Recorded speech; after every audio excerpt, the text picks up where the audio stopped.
السلام عليكم ورحمة الله وبركاته. نحمده ونصلي على رسوله الكريم. أما بعد، قال الله تبارك وتعالى في القرآن العظيم والفرقان المجيد: أعوذ بالله من الشيطان الرجيم. بسم الله الرحمن الرحيم. في قلوبهم مرض فزادهم الله مرضا ولهم عذاب أليم بما كانوا يكذبون. صدق الله العظيم. அளவற்ற அருளாளனும் நிகரற்ற அன்புடையோனுமாகிய வற்றா கருணை கடலாளன் ஆற்றல் மிகுந்த அல்லாஹ்வை போற்றி புகழ்ந்தவனாக எனது வார்த்தைகளை துவக்கம் செய்கிறேன். கண்ணியத்திற்குரிய அல்லாஹ்வின் நல்லடியார்களே, அல்லாஹ் ரப்பல் ஆலமீனுடைய மிக பெரும் கிருபையால் அல்ஹம்துலில்லாஹ் ரமலான் மாதத்தினுடைய இரவு வணக்கங்களிலே முதல் தராவீகை நிறைவு செய்துவிட்டு முதல் நோன்பை நோற்பதற்காக வேண்டி நாம் எல்லாம் ஆவலோடு எதிர்பார்த்த வண்ணம் இருந்து கொண்டிருக்கின்றோம். அல்லாஹ் ரப்பல் ஆலமீன் இந்த ரமலான் மாதத்தில் நாம் செய்யப்படக்கூடிய அனைத்து அமல்களையும் கபூல் செய்வானாக. அன்பிற்குரிய அல்லாஹ்வின் நல்லடியார்களே, இன்றைக்கு தராவீஹ் தொழுகையிலே திருக்குர்ஆனிலே முதலாவது ஜுஸ் அலிஃப் லாம் மீம் என்ற ஜுஸ் என்பது ஓதப்பட்டது. இந்த ஜுஸ் முதலாவது ஜுஸை பார்த்தோம் என்று சொன்னால், இது இந்த ஜுஸ்விலே சூரத்துல் பக்ரா என்று சொன்னால் பசுமாடு, மாடு சூரா என்று இந்த சூராவிற்கு பெயர். இந்த இன்றைக்கு ஓதப்பட்ட இந்த ஜுஸ்விலே, இந்த சூராவிலே நிறைய படிப்பினைகள், பாடங்களை அல்லாஹ் ரப்பல் ஆலமீன் குறிப்பிட்டு காட்டுகிறார், நிறைய பேசுகிறான். ஏன் இந்த சூராவிற்கு பக்ரா என்று மாடு என்று வருகிறது என்றால், பனி இஸ்ராயில் சமூகம், மூசா அலைஹிஸ்ஸலாத்து வஸ்ஸலாம் அவருடைய சமூகம், அதே போன்று ஈசா அலைஹிஸ்ஸலாத்து வஸ்ஸலாம் அவருடைய சமூகத்திலே அவர்கள் மாட்டை வணங்கி கொண்டிருந்தார்கள். அதுபோன்று அந்த வரலாறுகள் கூறப்படுகிறது. அதே போன்று அவர்கள் மாட்டை வைத்து சூனியங்கள், செய்வினை, இது போன்ற விஷயங்களை செய்து கொண்டிருந்தார்கள். அது சம்பந்தப்பட்ட வசனங்கள் நிறைய வருகிறது இன்றைக்கு ஓதப்பட்ட அந்த வசனங்கள். இன்னும் சொல்ல வேண்டும் என்றால், ஈசா அலைஹிஸ்ஸலாத்து வஸ்ஸலாம் அவர்கள் சம்பந்தப்பட்ட நிறைய விஷயங்களை அல்லாஹ் குறிப்பிட்டு காட்டுகிறான். இது மட்டுமல்லாமல் மனித சமுதாயத்திற்கு நேர்வழி பெறுவதற்காக வேண்டி நிறைய அற்புதமான வசனங்கள் என்பது இன்றைக்கு ஓதப்பட்ட இந்த சூறாவிலே இடம்பெற்றிருக்கிறது.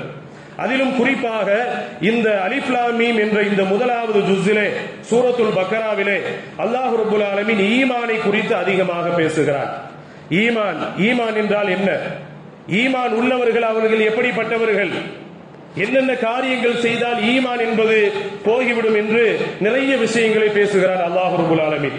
இன்றைக்கு முஸ்லீம்களை பொறுத்தவரை நிறைய பேர் ஈமானை ஏதோ கலிமா சொல்லிவிட்டோம் என்பதற்காக வேண்டி எப்படி ஈமான்தாரி என்று சொல்ல முடியும்? நிறைய பேர் நினைத்துக் கொண்டிருக்கிறார்கள். என்னவென்று சொன்னால், நான் இஸ்லாத்தினுடைய பெயரை வைத்திருக்கிறேன், அல்லது எத்தனையோ ஃபாத்திஹாவில் கலந்து கொள்கிறேன், எத்தனையோ முறை வீடுகளிலே ஃபாத்திஹா ஓதுகிறேன், எத்தனையோ ஜனாசாவில் கலந்து கொள்கிறேன், எத்தனையோ நிக்காஹ்வில் கலந்து கொள்கிறேன், என்னுடைய குடும்பத்தில் எத்தனை ஈமான்தாரிகளோடு சேர்ந்து வாழுகிறேன். இதால் மட்டும் ஈமான்தாரியாக ஆகிவிட முடியாது. ஈமான் என்று சொன்னால் அதைத்தான் அல்லாஹ் இன்றைக்கு ஓதப்பட்ட இந்த ஜுஸ்விலே நிறைய சொல்லி காட்டுகிறான். ஈமான் என்று சொன்னால் அல்லாஹ்வை நம்ப வேண்டும், அவனது ரசூலை நம்ப வேண்டும், அல்லாஹ்வினுடைய சட்டதிட்டங்களை ஏற்றுக்கொள்ள வேண்டும், அதன் பிரகாரம் தங்களுடைய வாழ்க்கையிலே அமைத்துக் கொள்ள வேண்டும். அப்படி அமைத்துக் கொள்ளக்கூடியவர்கள் தான் ஈமான்தாரிகளாக இருக்கிறார்கள். ஆகவே அல்லாஹ் ஈமானை குறித்து இன்றைக்கு ஓதப்பட்ட இந்த ஜுஸ்விலே நிறைய பேசுகிறார். அல்லாஹ் ஒரு இடத்துல சொல்றான், ஃபீ குலூபிஹிம் மரதுன் ஃபஸாதஹுமுல்லாஹு மரதா வலஹும் அஸாபுன் அலீமும் பிமா கானூ யக்திபூன். அந்த வசனத்தில் அல்லாஹ் ரப்பல் ஆலமீன் சொல்லி காட்டுகிறான், மனிதர்களுக்கு உடம்பிலே ஒரு நோய் ஏற்பட்டு விட்டது என்றால், அந்த நோய் என்பது உடல் முழுக்க பரவி அந்த நோய் அவர்களை மரணம் வரை கொண்டு போய் விடுகின்றது. அது மாதிரி உள்ளத்திலே ஒரு நோய் ஏற்படுகிறது. ஃபீ குலூபிஹிம் மரதுன் ஃபஸாதஹுமுல்லாஹு மரதா வலஹும் அஸாபுன் அலீமும் பிமா கானூ யக்திபூன். உள்ளத்திலே நோய் ஏற்படுகிறது. அந்த நோய் என்னவென்றால், அந்த நோய் ஏற்படுகின்ற பொழுது அவர்களுக்கு உள்ளம் சார்ந்து அவர்களை விட்டு ஈமான் என்பது அழிந்து போய்விடுகிறது. ஒரு 3 தீய குணங்களை சொல்கிறான் உள்ளத்தில் ஏற்படுகிறது என்று அல்லாஹ் இன்றைக்கு ஓதப்பட்ட அந்த வசனத்தில் சொல்றான். அந்த 3 குணங்கள் என்னவென்று பார்க்கின்ற பொழுது, அதாவது சந்தேக எண்ணம் கொள்வது. அல்லாஹ் குர்ஆன்ல சொல்றான், இன்றைக்கு ஓதப்பட்ட அந்த வசனம், சந்தேகப்படுவது. பொதுவாகவே இந்த கிராமப்புறங்கள்ல சொல்லுவாங்க, இந்த குடும்பங்கள் ஏதாவது கணவன் மனைவிக்கு மத்தியில பிரச்சனை வந்து விட்டது என்று சொன்னால், எல்லா நோய்க்கும் மருந்து இருக்கிறது, ஆனால் இந்த சந்தேகம் என்ற நோய்க்கு மருந்து கிடையாது என்று சொல்வார்கள் கிராமப்புறங்கள். அது உண்மைதான். ஏனென்றால் எத்தனையோ குடும்பங்களிலே அந்த குடும்பம் என்பது அழிந்து போவதற்கும், அதே போல எத்தனையோ கணவன் மனைவி தலாக்கு குலா வரை இந்த சந்தேகம் என்பது கொண்டு போய் விட்டு விடுகிறது. அல்லாஹ் இன்றைக்கு ஓதப்பட்ட அந்த வசனத்திலே சொல்கிறான், அந்த உள்ளத்தில் ஏற்படக்கூடிய தீய குணங்கள் என்று ஒரு சில குணங்கள் இருக்கிறது. அந்த குணங்கள் என்பது ஈமானை அழித்துவிடும். அதில் முதலாவது குணம் என்பது சந்தேகம் என்ற எண்ணம் இருக்கிறது. அது ஈமானை தின்றுவிடும். இரண்டாவது அதைவிட பெரியது ஒன்று இருக்கிறது, ஹசத், பொறாமை. அதுவும் இன்றைக்கு நிறைய மனிதர்களிடத்தில் இருக்கிறது. யாரை பார்த்தாலும் அவருடைய வளர்ச்சிகளை பார்த்தோ, அல்லது பொருளாதாரத்தை பார்த்தோ, அல்லது பதவியை பார்த்தோ, பணத்தை பார்த்தோ, அல்லது ஒருத்தர் இருக்கக்கூடிய ஆரோக்கியத்தை பார்த்தோ நிறைய பேர் ஹசது, பொறாமைப்படக்கூடியவர்களாக இருக்கிறார்கள். பொறாமை என்பது இருக்கிறதே, அதுவும் ஈமானை அழித்து விடக்கூடியதாக இருக்கிறது. அடுத்து மூன்றாவது ஒன்று இருக்கிறது, அதைவிட பெரியது. அதுதான் முனாஃபிக் தனம் என்பது, நயவஞ்சகத்தனம் என்பது, பச்சோந்தித்தனம் என்பது, இரட்டை வேடம் உள்ளவர் என்பது. இந்த நயவஞ்சகத்தனம் என்பது இருக்கிறதே, அது மேலே ஏற்கனவே கூறப்பட்ட இரண்டு தீமைகளை விட மூன்றாவது, இது ரொம்ப கடுமையான பாவம், பெரிய தீமை. இதுவெல்லாம் இந்த நயவஞ்சகத்தனம், முனாஃபிக் தனம் என்பது இருக்கிறதே, ஈமானை தின்றுவிடும், அழித்துவிடும். அதிலே கவனமாக இருக்க வேண்டும். இன்றைக்கு ஓதப்பட்ட அதே ஜுசுவிலே அல்லாஹ் ரப்பல் ஒரு இடத்துல சொல்றார், வைதா லகுல்லதீன ஆமனு காலு ஆமன்னா வைதா கலு இலா ஷயாத்தீனின் காலு இன்னா மஅக்கும் இன்னமா நஹனு முஸ்தஹ்சியூன். நபியினுடைய காலத்துல இருந்தாங்க, சஹாபாக்களுடைய காலத்துல இருந்தாங்க. அவங்க எல்லாம் ஈமானை ஏற்றுக்கொண்டவர்கள் தான், ஈமான் தாரிகள் தான். ஆனா நபிக்கு முன்னாடி இருக்கிறப்ப நல்லவர்களை போன்று இருப்பார்கள். நபி போய்விட்டால் நபியை குறை பேசுவார்கள். சஹாபாக்களுடைய காலத்துல இருந்தாங்க, நல்லா பேசுவாங்க. ஒரு சம்பவம் ஒன்று, அதையும் அல்லாஹ் அந்த குர்ஆன்ல ஒரு சொல்லி காட்டுகிறார். அப்துல்லாஹ் இப்னு உபை என்ற ஒரு கொடியவன் தெருவில் இருக்கிறார். அவருடன் சில சகோதரர், அவருடைய நண்பர்கள் எல்லாம் இருக்கிறார்கள், அமர்ந்திருக்கிறார். அப்படி இருக்கின்ற பொழுது மூன்று பெரும் சகாபாக்கள் வருகிறார்கள்.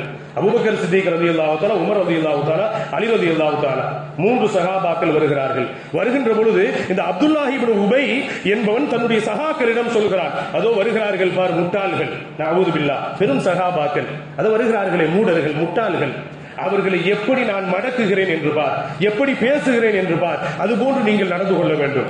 மூன்று சகாபாக்களும் வந்தார்கள். முதலில் அபூபக்கர் ரலியல்லாஹு தஆலா அவருடைய கையை பிடித்தான்.